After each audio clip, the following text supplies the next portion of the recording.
В Atomi отсутствуют главные признаки сетевых компаний, а именно, первый признак, который отсутствует, это плата за регистрацию. В Atomi она бесплатная. В Atomi, в отличие от других компаний, нет стартового пакета, то есть второго признака тоже нет. Atomi просит нас не продавать продукцию, в отличие от других компаний, и это третий отсутствующий признак. Atomi единственная компания, где нет обязательных ежемесячных покупок, то есть четвертый признак традиционных сетевых тоже отсутствует. Отсюда вопрос, как же мы зарабатываем? В этом и есть вся прелесть бизнеса Atomi. У нас нет ни одного признака MLM-бизнеса, потому что наш бизнес не является традиционным MLM-бизнесом.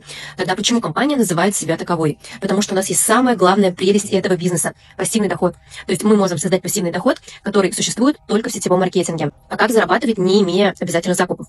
У нас все по-другому. Если в традиционных сетевых компаниях 80-90% прибыли компании происходит за счет активности и покупок дистрибьюторов компании, и только 10-20% это деньги от клиентов, то в Atomi все наоборот.